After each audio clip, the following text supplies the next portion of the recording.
गरुड़ पुराण के अनुसार स्वर्ग और नर्क की सच्चाई। क्या मृत्यु के बाद सब कुछ समाप्त हो जाता है या फिर मृत्यु के बाद भी जीवन की यात्रा जारी रहती है? गरुड़ पुराण के अनुसार मृत्यु अंत नहीं है, बल्कि आत्मा की सबसे कठिन और रहस्यमय यात्रा की शुरुआत है।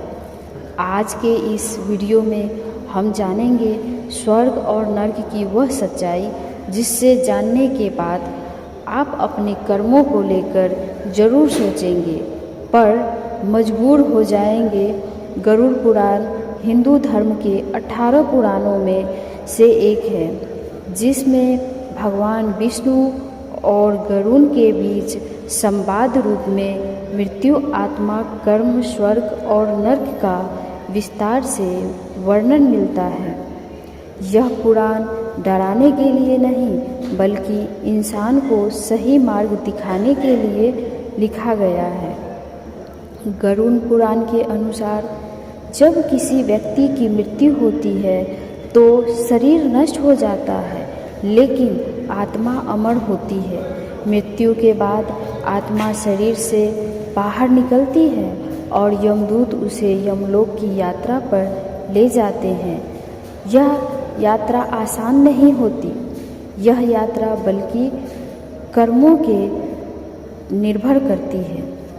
कहा जाता है कि मृत्यु के बाद आत्मा को लगभग 13 दिनों तक धरती और यमलोक के बीच के भटकना पड़ता है। इसलिए हिंदू परंपरा में पिंडदान और 13वीं का विशेष महत्व है, ताकि आत्मा को शांति और मार्गदर्शन मिल सके। गरुड़ पुराण के बताता है कि यमलोक कोई भयानक जगह नहीं है, बल्कि न्याय का स्थान है, जहाँ आत्मा के जीवन भर के लिए किए गए कर्मों का लेखा जोखा देखा जाता है। कोई भी व्यक्ति यहाँ झूठ नहीं बोल सकता, क्योंकि कर्म स्वयं साक्षी होते हैं। अब सवाल उठता है, स्वर्ग और नर्क क्या सच में होते हैं? गरुड़ पुराण के अनुसार स्वर्ग और नर्क कोई कल्पना नहीं, बल्कि कर्मों के परिणाम है। स्वर्ग वह स्थान है जहाँ आत्मा को अपने अच्छे कर्मों को फल मिलता है, और नर्क वह स्थान है जहाँ बुरे कर्मों का दंड भोगना पड़ता है। स्वर्ग का वह वर्णन गरुड़ पुराण में है अत्यंत सुंदर रूप से किया गया है। वहाँ कोई रोग नहीं, कोई दुख नहीं, कोई ईर्ष्या नहीं। स्वर्ग में आत्मा को दुख, सम्मान और शांति मिलती है, लेकिन एक बहुत बड़ा सत्य यह है कि स्वर्ग अस्थायी नहीं है। जब अच्छे कर्म का फल समाप्त हो जाता है तो आत्मा को फिर से पृथ्वी पर जन्म लेना पड़ता है। यानी स्वर्ग कोई अंतिम मंजिल नहीं, बल्कि एक अस्थायी विश्राम स्थल है।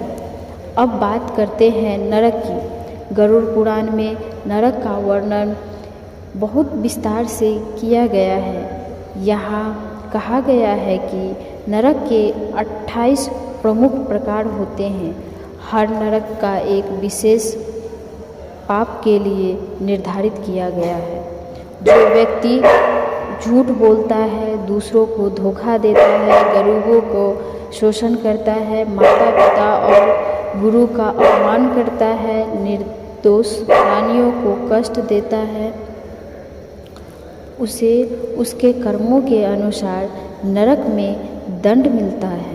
लेकिन यहाँ एक बात बहुत महत्वपूर्ण है, नरक का उपदेश प्रतिशोध नहीं, बल्कि सुधार है। आत्मा को उसके कर्मों का अनुभव कराकर शुद्ध किया जाता है, ताकि वह अगले जन्म में सही मार्ग चुन सके। गरुड़ पुराण के अनुसार यह कभी भी नहीं कहता कि पाप करने को।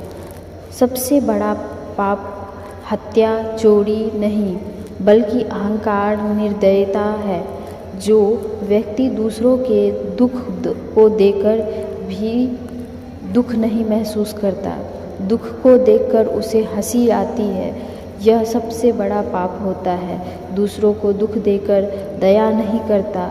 वह अपने लिए सबसे कठिन मार्ग चुनता है। कलयुग में सबसे अधिक पढ़ने वाले पाप, सत्य को जानते हुए भी चुप रहना, अन्याय देखकर आंखों फेर लेना और स्वार्थ के लिए गलत का साथ देना। गरुड़ पुराण यह स्पष्ट करता है कि यमराज दंड देने वाले देवता नहीं, बल्कि न्याय करने वाले देवता है। वह किसी के शत्रु नहीं, बल्कि कर्मों के अनुसार न्याय करने वाले हैं। अब प्रश्न यह है, क्या नरक में से मुक्ति संभव है? उत्तर हाँ। गरुड़ पुराण कहता है कि यदि व्यक्ति जीवन में अपने कर्मों पर पश्चाताप करता है, सत्य का मार्ग अपनाता है और ईश्वर का स्मरण करता है, तो उसके पाप का प्रभाव कम हो जाता है। कलयुग में मोक्ष का सबसे सरल मार्ग नाम स्मरण, दया, सत्य। जो व्यक्ति अहंकार छोड़कर दूसरों की सहायता करता है, वह अपने लिए स्वर्ग से भी ऊंचा स्थान बनाता है। अंत में गरुड़ पुराण यही सिखाता है कि मृत्यु से डरने की आवश्यकता नहीं, डरना चाहिए तो अपने कर्मों से, क्योंकि मृत्यु के बाद हमारे साथ सिर्फ हमारे कर्म जाते हैं। स्वर्ग और नर्क कहीं बाहर नहीं, वे हमारे कर्मों की परछाई है। आज जो हम करते हैं वही कल हमारी दुनिया बनती है। यह वीडियो आपको अपने जीवन और कर्मों के बारे में सोचने पर मजबूर करता है, तो इसका उद्देश्य पूरा हुआ। गरुड़ पुराण हमें डराने नहीं, बल्कि जागरूक करने आया है, क्योंकि अंत में स्वर्ग और नर्क का द्वार हम खुद ही बनाते हैं। जय श्री हरि। राधे राधे।